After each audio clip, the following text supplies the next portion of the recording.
Bersabar adalah menerima apa kehendak Allah, tetapi terus berusaha untuk mencari jalan keluar.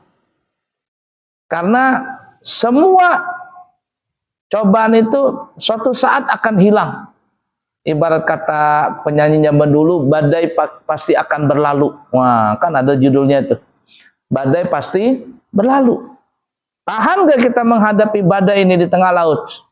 Kalau kita nggak kuat-kuat mental, nggak kuat-kuat punya kapal, habis kapal itu akan diterpa dengan badai ombak besar tenggelam. Tapi kalau kita bisa mengendalikan situasi itu, kita akan selamat dari badai itu dan kita akan tenang. Jadi sabar adalah menerima dengan lapang dada, ya, dengan apa yang ditentukan oleh Allah, tapi kita tetap mencari jalan keluar. Kalau kita tidak mencari jalan keluar, itu bukan sabar namanya, itu pasrah sudah. Apa namanya itu? Apa bahasa kitanya itu? Putus asa. Ayolah, enggak apa-apa sudah, biar aja, terserah aja dah. Enggak bisa begitu. Mati-mati, hidup-hidup, oh bukan begitu. Itu namanya putus asa, dan putus asa bukan sabar namanya. Nah, kemudian kata ulama, sabar itu dituntut kita untuk bersabar di dalam 3 hal. Kita dituntut bersabar dalam 3 hal. Yang pertama, bersabar pada saat kita menjalankan perintah Allah. Salat, puasa, zakat, haji, dan apapun juga. Dan itu telah dicontohkan oleh Nabi Ibrahim, Nabi Ismail, dan Siti Hajar pada saat menjalankan perintah Allah untuk mengorbankan Nabi Ismail. Nah, kita juga begitu, berat menjalankan perintah Allah ini. Kita tidak boleh sholat maghrib kalau sebelum waktunya. Sesibuk apapun,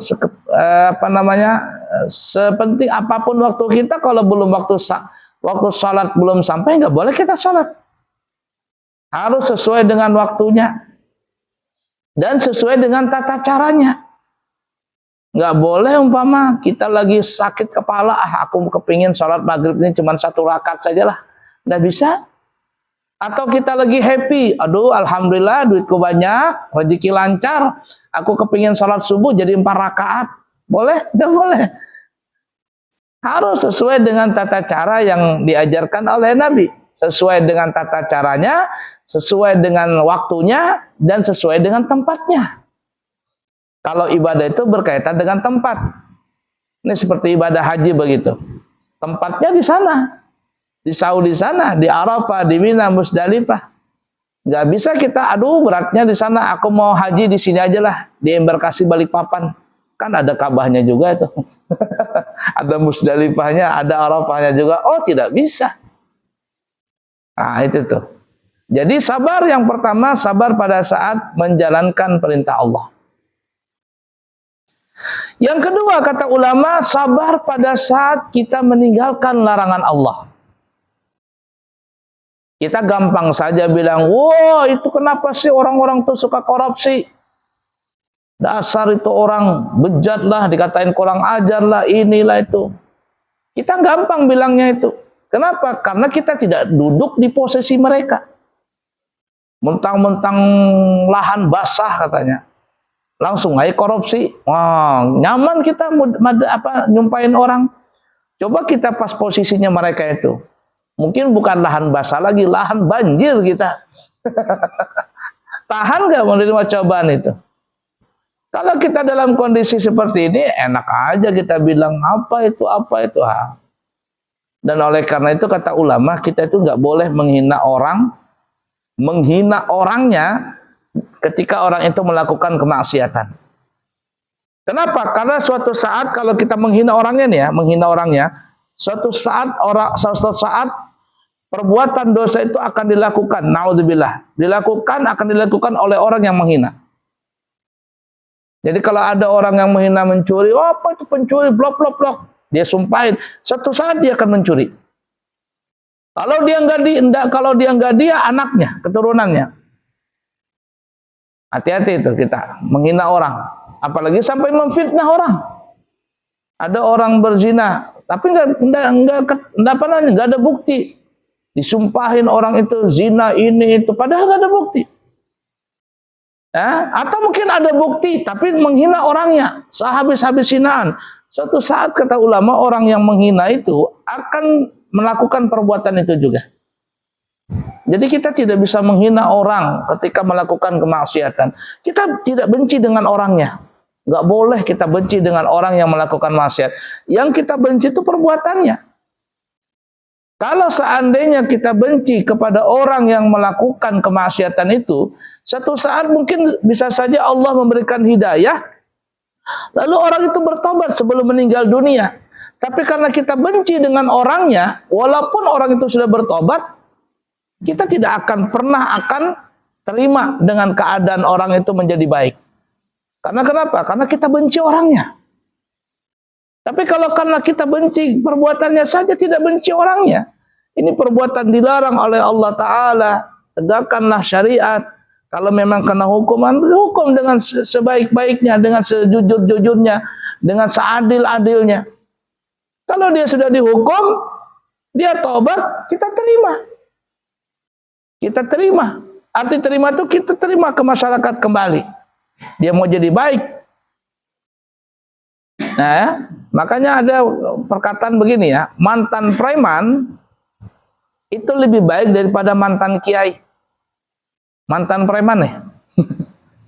Mantan preman itu lebih baik daripada mantan kiai. Berapa banyak para alim ulama itu. Dulu penjahat lalu bertobat. Jadi ulama, jadi pendakwah, banyak itu.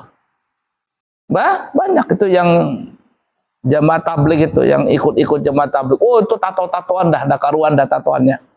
Sampai matanya nih, biji matanya ditato. Bukan lagi kulit, biji matanya ditatonya. Taubat, ikut jamaah tabligh, taubat, dia sholat semuanya. La ilaha illallah. Lah kita nggak tatoan terkadang lebih jahat daripada mereka. Nah ini nih ya. Jadi mantan preman itu lebih baik daripada mantan kiai. Berapa banyak orang jadi kiai lalu mantan jadi kiai, di penjara. Ya. Banyak kiai di penjara sekarang gara-gara kasus macam-macam aja dah. Kasus haji lah, kasus asusila lah, macam-macam dah karuan. Ya. Cobaan sekarang luar biasa. Fitnah di mana-mana. Nah, jadi ala kulli hal. Nah, jadi yang kedua, kita mesti bersabar pada saat mendapatkan musibah. Mohon maaf, pada saat meninggalkan perintah Allah. Kalau kita sekarang aman-aman saja, nggak ada tantangan. Nah, ketika ada tantangan, di situ yang berat.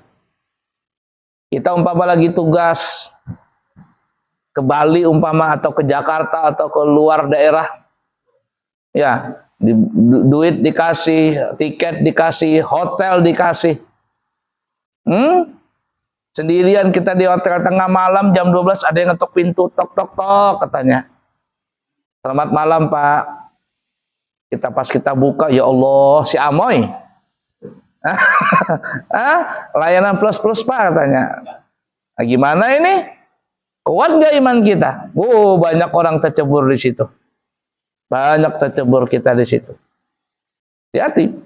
Kita ini berat sekali cobaan itu. Di situ cobaan. Kalau waktu kita santai ini aman aja.